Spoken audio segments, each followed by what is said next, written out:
속아주는 게 아닌가요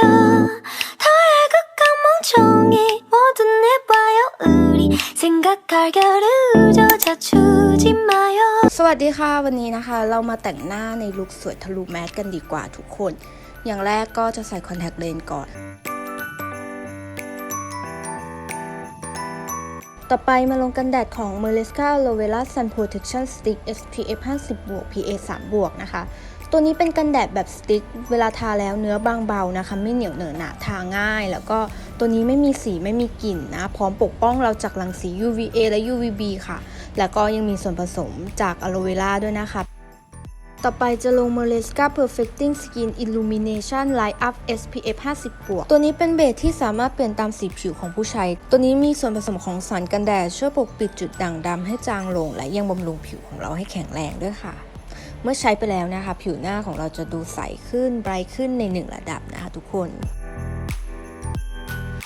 ต่อไปจะลง Merresca Skin Lighter Glow นะคะเป็นไฮไลท์ที่มาในรูปแบบครีมนะคะที่ช่วยเพิ่มความโกลว์ให้กับผิวค่ะใช้แล้วนะคะผิวจะดูฉ่ำวาวตัวนี้เนื้อบางเบาจะมาเขียนคิ้วกันด้วยดินสอเขียนคิ้ว Merresca Perfect Brow Pencil นะคะเป็นดินสอเขียนคิ้วหัวเล็กมากสุดถึง 1.5 มิลนะคะหัวกลมเล็กเขียนง่ายค่ะให้สีคิ้วที่เป็นธรรมชาตินะคะสามารถวัดเส้นขนคิ้วก็ได้นะเพราะว่าหัวเขาเล็กมากจริงๆค่ะตัวนี้สมควรที่จะเป็น must have item นะคะเป็นไอเทมที่ต้องมีเลยค่ะมาแต่งตากันค่ะจะใช้ Merresca Eyeshadow Stick สีที่ใช้นะคะจะเป็นสีเบอร์ 7นะทุกคนสีนี้นะคะจะเป็นสีออกน้ำตาลทองนะเป็นอายแชโดว์แบบแท่งที่พกพาง่ายนะคะกันน้ำกันเหงื่อให้ความชุ่มชื้นแล้วก็ยังเกลี่ยง่ายด้วยค่ะจะทาอายแชโดว์ให้ทั่วทั้งเปลือกตานะคะจากนั้นก็ใช้มือแท็บค่ะแล้วก็ทาบริเวณใต้ตาล่างด้วยนะคะทุกคนใช้มือหรือใช้แป้งเกลี่ยก็ได้ค่ะตามที่ทุกคนถนัดเลยจะกรีดอายไลเนอร์ของ Merresca Pro Eyeliner Liquid Pen นะคะเป็นอายไลเนอร์ที่หัวแปรงเรียวเล็กมากเลยค่ะเหมาะสำหรับมือใหม่เลยนะทุกคนตัวนี้กรีดง่ายนะคะหัวแปรงเรียวเส้นสีดำเส้นคมชัดกันน้ำกันเหงื่อแล้วก็เขียนง่ายด้วยค่ะ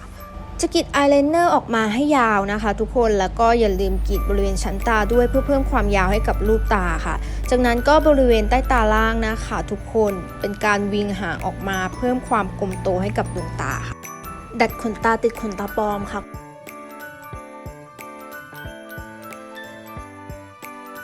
เก็บรายละเอียดงานกันด้วยอายไลเนอร์ตัวเดิมค่ะเพื่อทำให้ขนตาจริงกับขนตาปลอมนั้นดูธรรมชาติดูกลมกลืนกันคาร์ลอตอยากให้ขนตาเด้งก็จะปัดมาสคาร่าของ Merresca Pro Mascara ตัวนี้นะคะเป็นมาสคาร่าเนื้อครีมบางเบามีส่วนผสมของไฟเบอร์นะคะตัวหัวแปรงเป็นเกลียวที่จะทำให้ขนตาเลี้ยงเส้นสวยไม่จับตัวเป็นก้อนค่ะตัวนี้ยิ่งปัดยิ่งงอนยิ่งเด้งนะคะทุกคนจะปัดทั้งขนตาบนขนตาล่างกันเลยนะคะ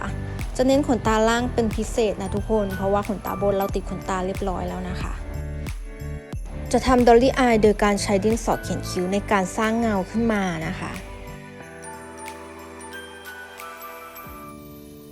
แต่ชิมเมอร์บริเวณดอลลี่นิดนึงนะคะทุกคนแค่นี้ก็เรียบร้อยแล้วค่ะใช้อายแชโดว์แบบสติ๊กนะคะมาเชดดิ้งจมูกค่ะเชดดิ้งบริเวณกรอบหน้านะคะทุกคนวิธีนี้จะทำให้หน้าของเราดูเรียวขึ้นค่ะ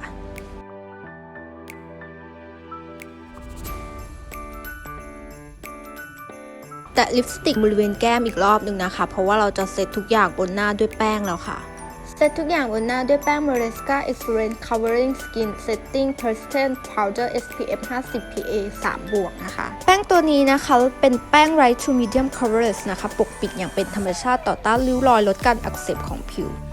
ก็มีติให้ใบหน้าด้วย Merresca Mineral Pearl Brush นะคะตัวนี้เป็นบัตรที่เป็นเนื้อชิมเมอร์นะคะเป็นบัชออนเนื้อชิมเมอร์ประกายมุกนะคะเมื่อทาลงบนผิวจะทำให้ผิวของเราดูฉ่ำโกลว์อย่างเป็นธรรมชาติค่ะ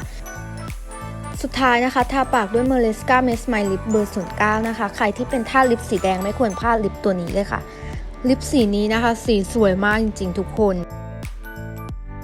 ก่อนทาปากนะคะจะยกมุมปากโดยการสร้างเงาโดยใช้ดินสอเขียนคิ้วในการสร้างค่ะจากนั้นนะคะจะใช้ลิปค่อยๆวาดค่ะลิปสติกตัวนี้นะคะเป็นลิปเนื้อมูสให้เนื้อสัมผัสที่เกลี่ยง่ายนุ่มลื่นนะคะเพราะฉะนั้นเวลาทาปากก็จะทาได้ง่ายค่ะและยังติดทนนานด้วยนะทุกคน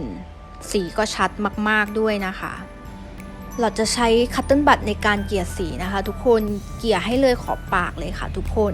แล้วก็ทาทับอีกรอบหนึ่งนะคะเกลี่ยเหมือนเดิมค่ะแล้วก็วาดสร้างเงาเป็นแบบปากกระจับนะคะทุกคนใช้มือแท็บหน่อยค่ะแล้วก็เบลอบริเวณขอบปากบนขอบปากล่างนิดนึงนะคะจากนั้นก็เก็บงานด้วยคัตเติ้ลบัตตัวเดิมค่ะก็เป็นอันเสร็จเรียบร้อยแล้วกับปากเบลออย่างนี้นะคะ